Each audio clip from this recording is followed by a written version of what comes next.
Osaka was under that pressure in tennis, and she came out and said she couldn't handle the spotlight, the pressure. What's it like in the combat sport world? Are athletes now able to come forward and say, look, I just can't handle the bright lights, the pressure on me to perform at the highest level, or do you still have to kind of keep it under wraps because of the ego and the mindset?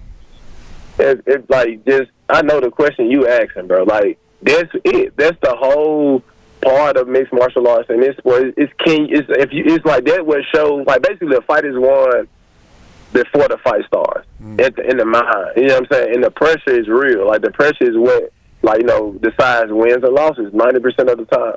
You know what I'm saying? And it's a big deal. Like, the pressure is a big deal. Being able to handle that pressure is a big deal.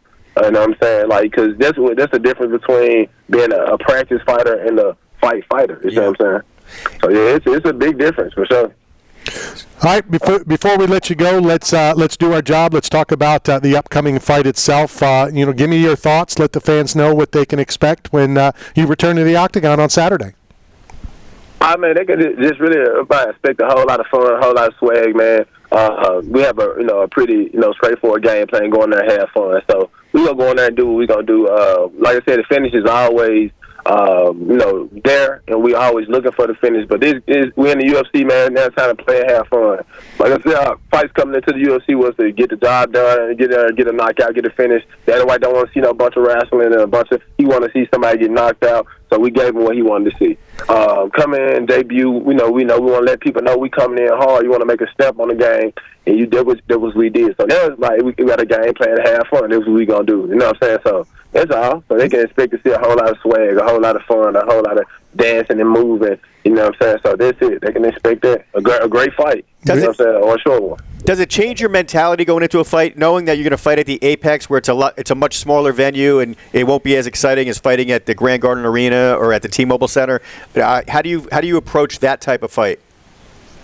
Oh man, I'm glad I came in the Contender Series way. That's all I can say, man. I'm glad I came in the Contender Series way, out of the Apex with no music, with no introduction. You know what I'm saying? Right. Yeah. With no energy. You know what I'm saying? So you're home to the point.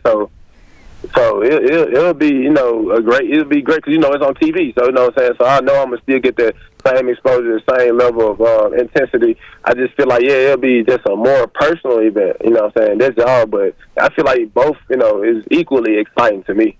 Final question for you. Matt brought up earlier about Mount Rushmore, and we've thrown a couple things out to some guests. What's your Mount Rushmore 4 favorite restaurants in Memphis? That boy said restaurant. I thought he was going to say MMA fighter.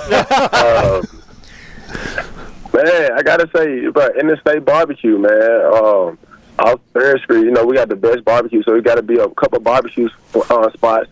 Best chicken spot, Uncle Lou's. Second, so that's 1, 2. Yeah, I got to do Gus's Chicken. So Uncle Lou's, second, Gus's, third, and fourth. Let me see. Because I know that I don't know too many people that I'm trying to make sure it's just Memphis stuff. I'm gonna have to give it to. Well, there's got to be one on Beale Street, right? You said what? There's got to be one on Beale Street. Man, the thing about it's too many actually. Like I said, that's my top 3. I'm trying to throw one more in there. It's not. He said, nah, we can't do that. See, I always look for these recommendations. No, Central Barbecue. Central Barbecue. The reason I always ask is because I travel to cover the UFC. I've covered the UFC longer than anybody in the world.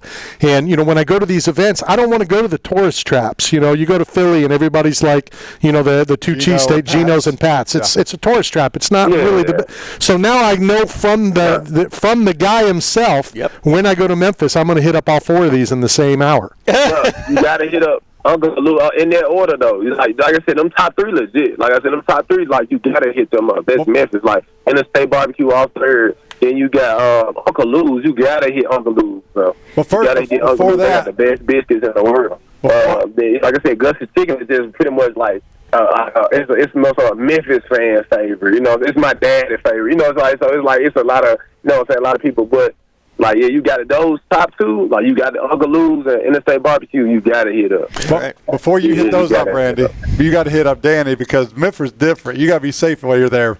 You got to make sure you're with people. Are you done? Are you done? I'm All right, so what I was going to start to say before I was rudely interrupted is Steve and I will come up to Memphis.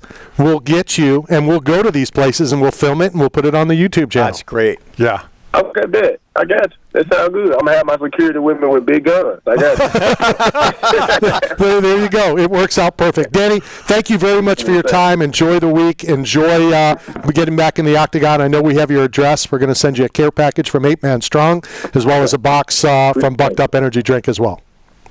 Yes, sir. Appreciate it, man. Take care, left hand to God. Thank you. You too, man. Yes, sir. Take care. That is Danny Barlow. Back in the octagon, fight number 2. Already moving up. Second fight, he's third from the top. Well, second from the main event. Main event. Yep. I even heard co-main event, and now I've seen it's the third. This guy's the real deal. Did his opponent